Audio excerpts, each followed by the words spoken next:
Good evening, everybody, and welcome back to Fallout Shelter Survival. How y'all doing? Hey, it's turkey time. Thanksgiving in the vault, and we got some Thanksgiving quests to do, and not really big survival tips going on here. Just more of a talking session. So we're gonna go do that. So let's go do Gobble Gobbler. Find out more about the Gobbler, and that we will do. We will take care of that, of course. So it's going to be a quick quick couple of quests, but more importantly, there are some things I wanted to talk about. I'm going to try to get through this as much as I can, and this is going to be hard because there's a lot of stuff going on here. I was going to try to record this separately and then talk, but it really needs to, happen before. A lot of you have talked, or a lot of you have probably heard over the past couple of years, and with me doing videos, that I spoke a lot about my father and how he was fighting cancer. Well, unfortunately, last week he lost his battle, and he fought it very hard and very bravely, and it's going to be rough. Today is Thanksgiving, and before we go off and join the family and do that, I wanted to reflect a little bit. But to give you kind of a background, so just to give you an idea of who this man was, I will further into the video read the the obituary, because that tells you what you need to know about the man. But to kind of give you a background, what had happened was back in 2005, 2004, it started. He had noticed he was jaundiced and lost his balance, or bent over to do something, and was dizzy when he got up, and didn't understand why. And it turned out that he went to get checked out, and he had scans done, and they found out that he had renal cell carcinoma, renal cell cancer in his kidney. And at the time, I was getting married. I was about a month or two away from being married, so like most parents, the last thing he wanted to do is have me worry about him. So both him and my mother decided to not share this information with us until into the holidays, which makes it even worse, to not interfere with the wedding. But then in March of the next year, he went in for surgery, and they had to remove a kidney, and he was in the hospital, and he got through it, and he didn't have to have any follow-up treatment, which is great. They removed the cancer, and everything seemed to be fine. Now, a year later, he had to have another surgery because they didn't get it all. They failed to get it all. He was, the wonderful hospitals in Pittsburgh that they are, and dealing with cancer. They did a wonderful job, and had as good of an experience as you can have in a hospital setting. But that was in 2006, and he was deemed okay, fine. Just get scans regularly. And we've always tried to keep an eye on him as far as, keep up with that stuff. Don't let that, get behind, because I knew from experience from renal cell cancer and Bailey's grandmother, that is not something that doesn't stay still. It spreads around. So it was a sense of keep an eye on him. Everything should be fine. Well, that was good for about 10 years. And then in the spring of 2016, they found a spot on his lung. It was still renal cell carcinoma. And he went in for more surgery. They took a little small piece of the upper quadrant of his lung, and he seemed to be okay. Hey, we were attacked by the gobbler. I'm the only one left. But don't ask me what it looked like. I was hiding in a closet. But it leaves behind a trail of fancy loads, snack cakes. Fancy lads. Just follow that deliciousness. We need any weapon you can spare. Sure, we'll take a weapon. There we go. We got a shitty gun. Thanks. But we got a lunchbox, which is great. Yay. So he got through the lung surgery, and everything was fine. And we had a couple of vacations this summer, and then in the fall, or in the late summer, August, we went on a family vacation to the beach. And he was complaining that his tongue was hurting him, and found out that he had what was called squamous, which is a type of melanoma on his tongue, and he had to have surgery. And he was going to lose part of his tongue because of it, and they were going to have to do a skin graft from his leg to sort of help out. Now, this is a man that never sat down. He always moved. He was always on the move. He's always doing stuff, and which you will hear about later. But he had to stay still for all of this, because with that kind of surgery and the recovery time, it was going to be imperative. And then it was also in his lymph nodes. So he had to have chemo and radiation, and that meant more sitting alone. And I think that alone is what harmed him the most, was the, having to be sedentary. And he did it. He went through chemo, and he lost all of his hair, and he had a wonderful head of hair, even into his 70s. Slight, more salt than pepper, but still very, very good. But he went through the chemo, and he kept getting C. diff and pneumonia, and C. diff and pneumonia, and it was very hard for him to keep up and not out of the hospital. And I think that was pretty much what did it. And because of the squamous and because of the surgery, he wasn't able to really eat food with his, the normal way with his mouth. So he was on a feeding tube in his side, and he lost a ton of weight. And after his last bout of pneumonia, he said, "I'm done. No more chemo." He's tired of it. And we knew that was it. And it just progressed further until he was in a nursing home, because my mother took care of him up to about 3 weeks before his death.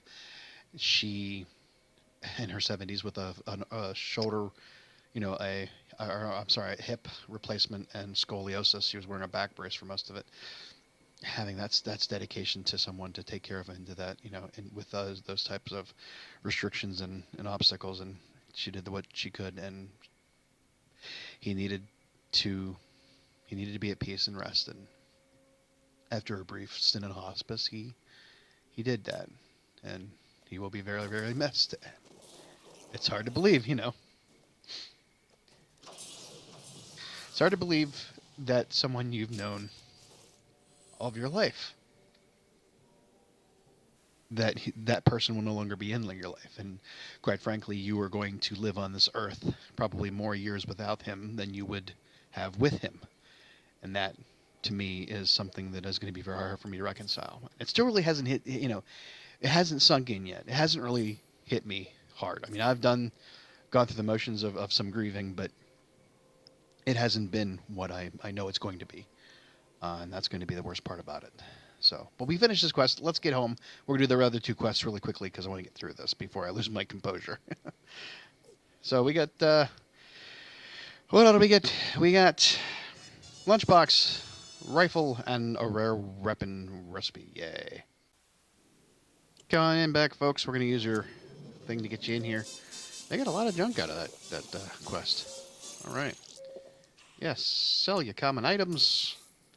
And then we're going to just sell the stuff because we don't need this right now. And then we'll collect the rest. And you got yourself a pipe vision and pole cue recipe, and there you go. All right, let's get the other 2 quests down out of the way and get them going. A delicious trail of danger. And Elder Lions, James, and Star Paladin Cross. Go for it. All right. We got them out there.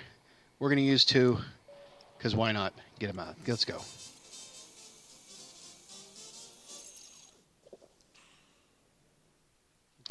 Continue tracking down the Gobbler on a delicious trail of danger. Let's do that, shall we? Yeah. Alrighty.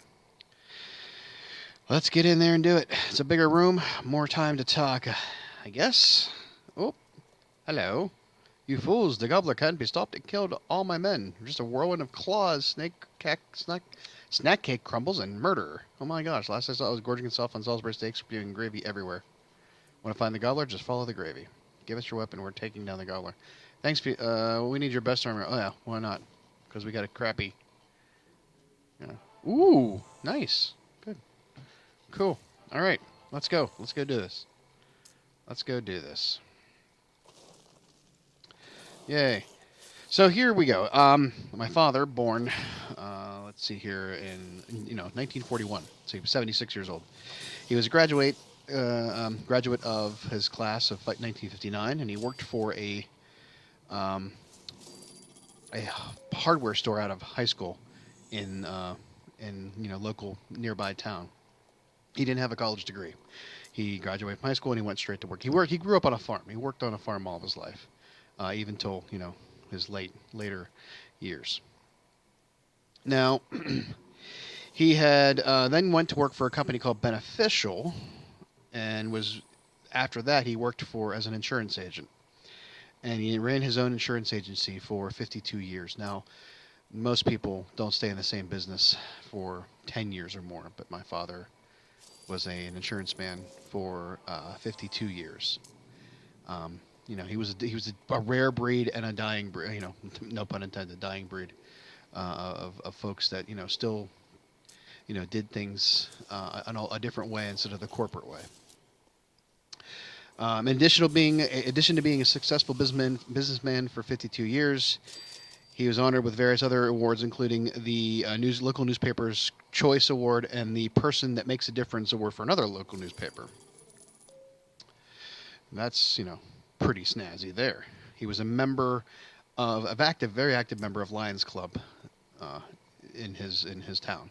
The Gobbler was here. Jump, blah, blah, blah, blah, blah. I'm going to get through this. Sorry. Hey, yeah, come on over to the vault. We have no room for you at the moment, but we'll get you there. All right, and we got some outfits after that. Nice. He was a recipient of the Melvin Jones Fellow and Lion of the Year Award, the Ross DeMarco Award, and Presidential Certificate of Appreciation for his hard work, sacrifice, and dedication in service to mankind and the community.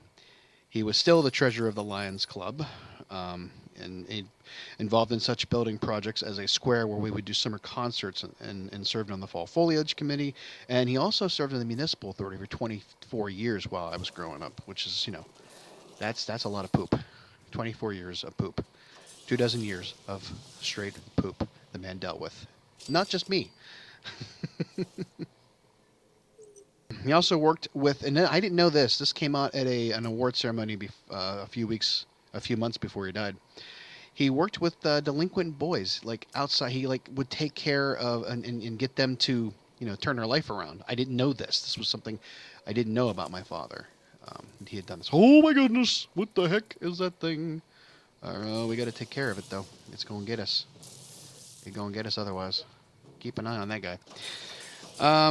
He's also within the Lions Club. They did a lot of work with the local high school games. All the concessions were run by the Lions Club. In fact, I grew up helping run the concession stand. Part of my life. But the man never stopped. That's the extent of I didn't want to get into too many details because I don't want to. It's private. I try to keep a lot of my. Some names you don't know all the names. Try to keep some of that out of the videos as much as possible for their sake. But if that tells you a lot. I mean, the man. I would get up and go to school in the morning, and he would get up and go to work, and then he would be all till 5 o'clock, 9 to 5. He would come home for lunch. He lived that close to the office, and he'd always walk in the house, and my mom would say, get him lunch for that. He'd go, lunch. That was his thing. And then he would go back out again to do the office, and then he would come home, and then he would go back out after 5 o'clock. He'd come home for dinner, and he was either at the Lions Club, he was at the Municipal Authority, or he went on the farm. He went to the stadium to do stuff. He was always doing stuff. He never stopped, and that was probably part of the reason why it was so hard for him to go through everything he did, because of that lifestyle where he never stopped. And that's the kind of guy he was. And the fact that him sitting around and not knowing, he always asked what day is it, what time is it, because being in that situation, and towards the end he wasn't wearing glasses because of his cataracts. He was supposed to have surgery and he had to put that off because of everything else, because he was in the hospital, and so he wasn't wearing his glasses anymore. And he really couldn't see, and he really couldn't talk to you because of the tongue. So it was very hard for him to communicate and us communicate back to him in that sense. And but that sitting still was supposed to. And a lot of people like that. A lot of people I've known who they retired and then they were sharp as a nail. They retire and then they're done. They're done. That they can't live without that constant work, and he was one of those people. Okay, there we go. It's done. Vault Dwellers. Let's go. Sturdy metal armor. We got Sean Lewis and Pilgrim outfit. Yay.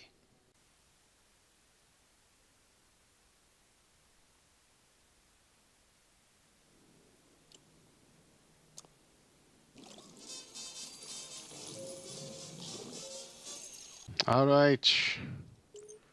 Let's do this. Let's get them back out for the last quest, the Last Gobble.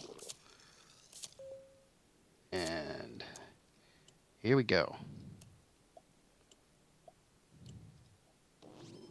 Gobble gobble, full throttle. Boom. We'll take care of them in a second. Alright, ladies and gentlemen, let's do the last quest.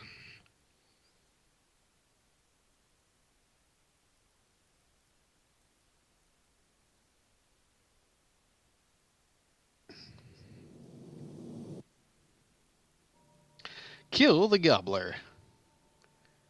Alrighty, let's go do this. Now, I do want to pass along to you that, we're... Whoops. Red Dead's done. Record. Yes, I've been playing a lot of Red Dead. And I'm sorry, I had to go shut the video saved. Sorry about that.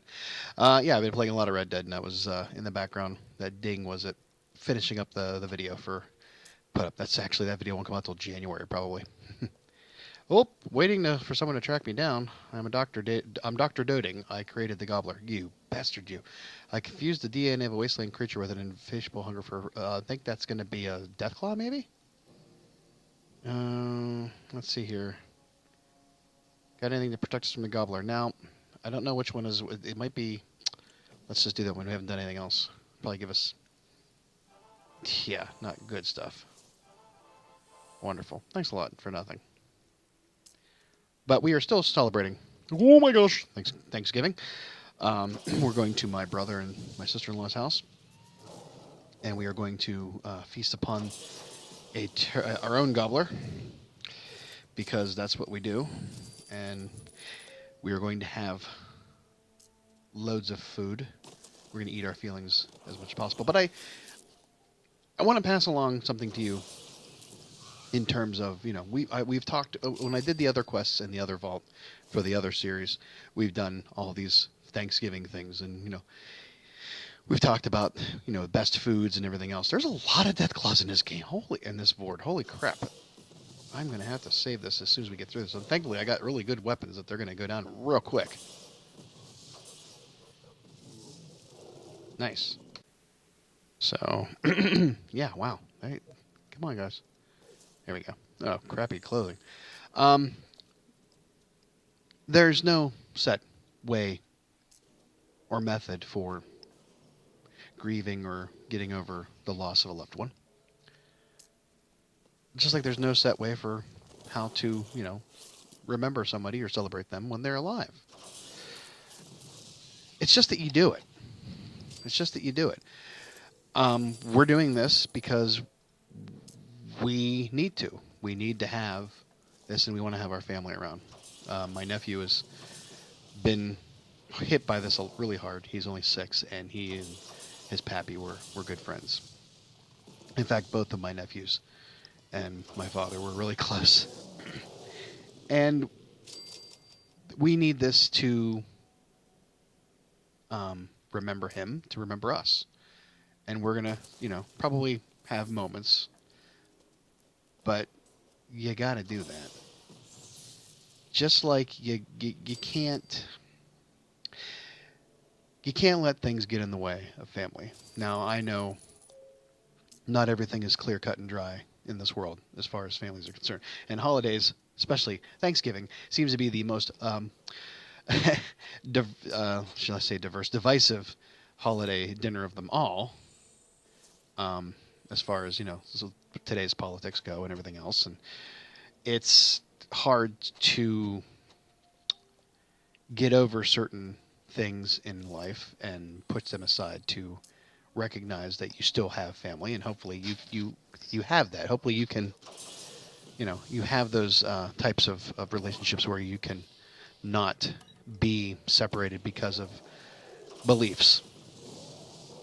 But if there is something else, something small, something trivial that you have in your history with your family that has stopped you from deciding to go and see them on a holiday or any day that ends in Y,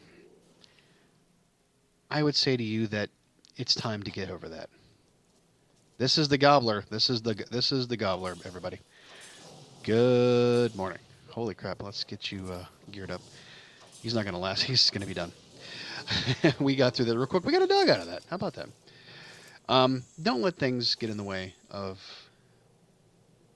spending time with your family, because you won't get that time back. If there's a disagreement, put your pride aside. Swallow it if you have to.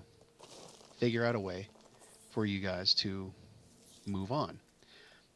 Because the only thing you're going to regret is not saying the things that you should have said when you were with them.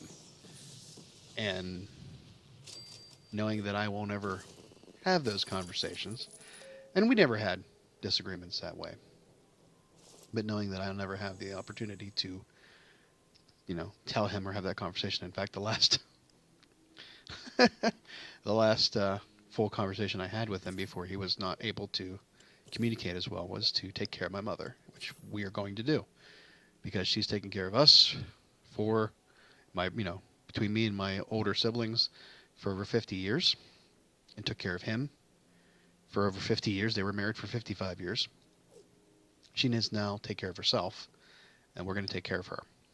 And I hope that you all realize that that's something important to do, because, you don't get to choose these people in your life to be called family. You can choose who can be in your life as your family, but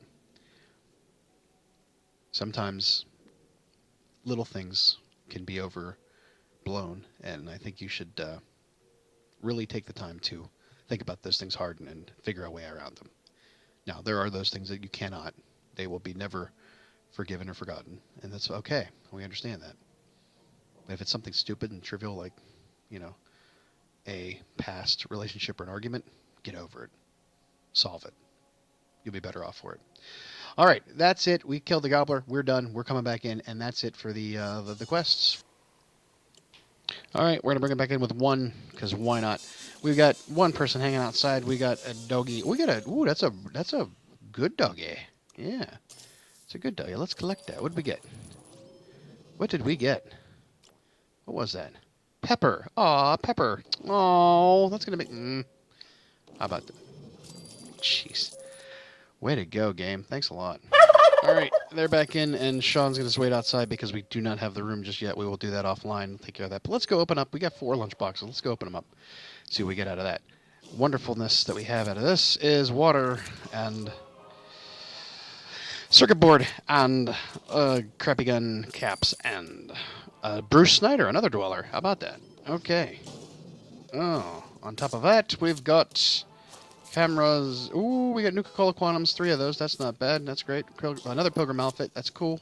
Caps and more caps. And the reason I'm opening up these now, because we could get more Pilgrim outfits, which would be really nice, because you can't get them any other time of year. Giddy up Buttercup, food, soldier uniform, caps, and a comedian outfit. I would rather have another couple of things. There we go. Caps, power. Come on, camera. Oh, bespoke attire. No, don't care about that. And more caps. Which we don't need the caps because we got too many as it is. Shit. And as you can see, everything's still kind of the same. We're still pubbling through, getting all of our peeps through training. That'll be a while before those are done. We are ever expanding, getting there.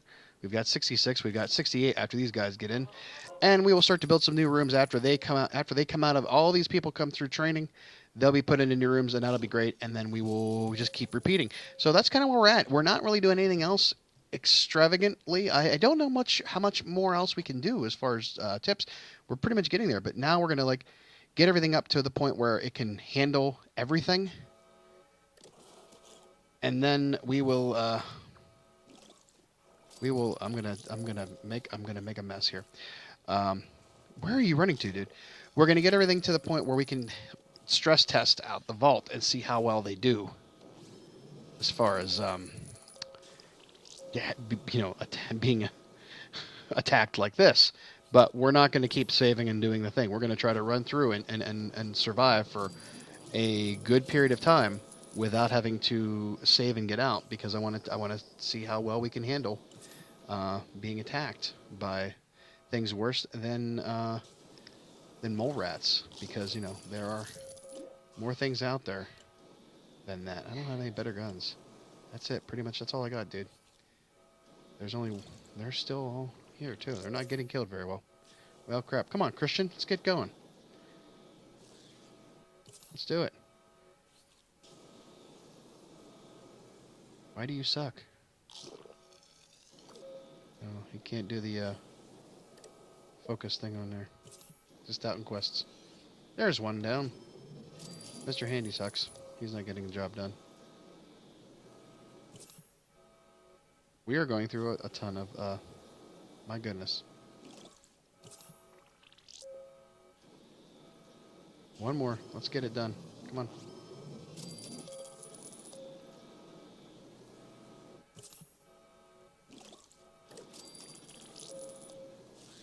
There we go. Good job, Christian. Good job. But that's what we want to do. We want to get to the point where we can just run through and let the death claws and ghouls and everything run through the top row, and then keep moving along, and then we will be fine. So that's all for tonight. Yeah, again, not on any regular recording schedule. This is kind of like a one-off because of Thanksgiving. When we come back in, we'll be doing the Christmas stuff, of course, because we have to. But until then, we will see you. Have a good Thanksgiving. Have a safe Thanksgiving. Eat plenty of food. Have fun. Hug everybody you can see. And be careful out there if you go shopping.